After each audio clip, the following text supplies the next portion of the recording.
Aujourd'hui, on va parler de 3 raisons pour lesquelles il ne faut pas investir au pays. Restez chez vous. On est déjà beaucoup ici, surtout vous les gens de la diaspora. On a assez de problèmes ici. Restez là-bas. Alors, on va commencer par numéro 1. Numéro 1. Investir au pays est compliqué. Pourquoi? Le système n'est pas conçu pour faciliter le business. Je vous explique. Ici, on a beaucoup de problèmes. Alors, administrativement, déjà, pour construire, concevoir, pour avoir les papiers de ton entreprise, tu vas tourner. Moi, quand je mettais mon entreprise en place, c'était les débuts du CPC en Côte d'Ivoire. C'est-à-dire qu'ils ont créé un guichet unique pour pouvoir créer ton entreprise. Honnêtement, peut-être parce qu'on était les premiers, ça se passait bien, sincèrement. Mais maintenant, tous ceux qui veulent créer des entreprises, en tout cas, me disent que franchement, c'est compliqué. Bon, qu'ils voient ça, franchement, ce n'est pas une attaque personnelle au niveau de l'administration ou du gouvernement, mais clairement, il y a un problème. Ils n'ont qu'à régler ça. Et ça, je pense qu'on a hérité ça des Français parce que vraiment, au niveau des documents administratifs pour créer un business, c'est la croix et la bannière. Bref, on passe. Parlons un peu du système bancaire. Au niveau du système bancaire, donc, quand tu veux créer une entreprise, tu dois avoir un compte commercial. Si tu veux commencer à exercer en tant qu'entreprise, bien évidemment. Et des fois, on te demande des choses que la majorité des gens ne vont pas pouvoir fournir, honnêtement. C'est pour ça que beaucoup de gens restent dans l'informel. Honnêtement, ce n'est pas du tout un environnement propice à la mise en place d'une entreprise. En plus, au niveau des banques, tu vas avoir un prêt, tu as besoin de capitaux. Mon ami, il faut te lever tôt. Dis donc, vous savez que je rime beaucoup aujourd'hui.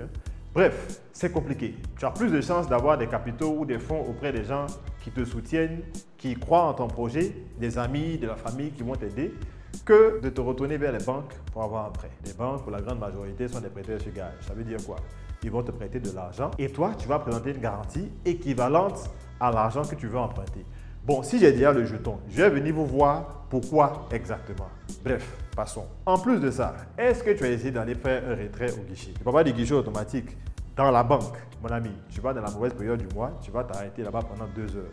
Perdre toute une demi-journée, des fois même une journée entière. Si tu es tombé sur la mauvaise banque, il suffit qu'une des caissières décide qu'aujourd'hui n'a pas trop envie de travailler, ou bien elle a décidé de faire un voyage à Gagnois. Bon, voilà, si mes frères BT ont pensé que j'étais d'expatrié. Elle a décidé de faire un voyage, on est dans le problème. Honnêtement, c'est un peu n'importe quoi. Le système n'est pas du tout mis en place pour pouvoir faciliter le business. Ça me conduit à un autre point, toujours avec les banques. Le coût des prestations bancaires. Les agios vont nous dire, un compte commercial, honnêtement, tu te retrouves facilement entre 25 et 30 000 francs de frais par mois, minimum. C'est vrai que ça peut ne pas paraître énorme si tu as un gros fonds de roulement, mais imaginez une petite entreprise. Quelqu'un qui commence, qui a peut-être de petites sommes avec lesquelles il peut se débrouiller, on va dire, voilà, il a peut-être, je ne sais pas moi, une marge de peut-être 200 000 par mois ou 300 000. 25 000 francs, 30 000 francs, ça fait 10% de son profit par mois. C'est beaucoup, honnêtement. Donc là encore, sciencez. Les nouvelles banques qui vont venir, peut-être c'est Bankwave qui vont faire maintenant, même si Bankwave vient, on a mis tous on est là-bas. Les nouvelles banques qui vont venir, s'ils donnent des frais et des coûts intéressants pour les comptes, les tenues de compte, même pour les comptes commerciaux, paf, nous tous on est là-bas. Je crois qu'il y a une banque qui a commencé à faire ça, je vais aller les voir bientôt. Bref, donc ma banque, vous me connaissez, vous êtes avertis. Et dernier point au niveau du système. Si tu as un problème, tu n'as aucun recours. C'est-à-dire qu'il n'y a pas un tribunal du commerce qui est vraiment efficace au point où même pour les petits litiges, quand je dis petits litiges, j'entends par là pas les problèmes de milliards, mais les quelques millions, quelqu'un ne t'a pas payé, quoi que ce soit, tu vas perdre ton temps à essayer de poursuivre la personne, honnêtement. Et ça m'envoie vers mon deuxième point qui est la mentalité des gens. Les gens ne sont pas honnêtes. Quand on se dise la vérité, phare, comme on dit ici, les gens n'aiment pas payer les gens. Ok? Tout le monde veut exploiter son ami. Le business, normalement, c'est gagnant-gagnant. Au quartier ici, et au pays, franchement, les gens ne sont pas dans cette mentalité-là. On peut dire qu'il faut être malin dans le business, oui, mais il y a un minimum d'honnêteté qu'on doit avoir. Sinon après, s'il n'y a pas de confiance, ce qui est la base du business, on ne peut pas travailler. Bref, ici, c'est notre quotidien. Celui-là a doublé celui-là. Et bizarrement, tous ceux qui sont malhonnêtes, là, tu vois qu'ils avancent bien. Hein? Ils avancent bien. Ils ont pignon sur lui. Tout le monde sait que lui, il ne paye pas les gens. Il doit, il ne sait pas combien de personnes, mais il est tranquille dans sa gamme. Bref, tout ça, ça fait partie de la mentalité des gens. Au niveau de la conscience professionnelle, mon Dieu, recruter, trouver des gens qui ont une conscience professionnelle. C'est-à-dire qu'ils arrivent au boulot à l'heure.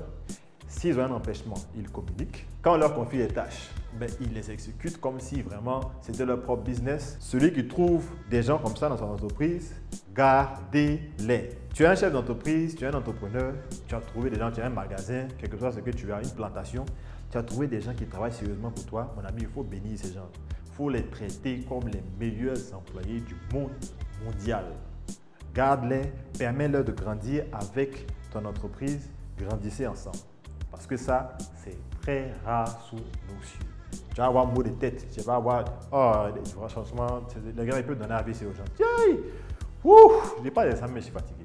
Bref, mais moi j'ai eu la chance de tomber sur des très bonnes personnes et honnêtement, ça a fait une grande différence dans l'avancée de mon business. Quand j'ai pu trouver des personnes qui avaient la même vision que moi, la même manière de faire que moi, la même manière de penser. Donc, il faut prendre ça en compte quand tu décides d'investir au pays. Si toi-même tu n'es pas sur place pour pouvoir surveiller tout ce qui se passe, gérer et superviser et tout ça, mon ami, ça va chauffer, honnêtement. Donc, les gens qui vous donnent des conseils de venir investir ici et puis ils vont faire des allers-retours, mais tu vas faire des allers-retours là, mon ami, ça là, c'est zéro, un pité, kayati dans l'eau. Ça ne marche pas. Viens sur le terrain, toi-même tu vas voir ce qui se passe. Si ce n'est pas là, mon ami, c'est comme si c'est zéro. Numéro 3, la pression de la société et de la famille. Ça, si tu n'es pas prêt à assumer, ce n'est pas la peine de venir ici. On n'est pas en Occident ici où tu vas venir marcher, tu vas prendre wow tous les jours et puis personne ne va rien dire. Non. Ici, c'est comme si quand tu entreprends en s'attendant à ce que demain tu deviens milliardaire. Ok? Si tu n'as pas fait ça, mon ami, il faut savoir que tu vas avoir la pression de tous les côtés. Pourquoi tu n'es pas allé chercher un boulot normal? Tu pensais que tu étais mieux que les autres. Tu allais te lancer dans ça, pourquoi? Honnêtement. Et l'entrepreneuriat, c'est un monde où on est très seul. On commence seul, on est seul quand on échoue, on est seul quand on réussit, mais il y a toujours des gens pour nous accompagner quand on réussit. Alors que pour réussir, ça prend du temps. On traverse beaucoup d'épreuves.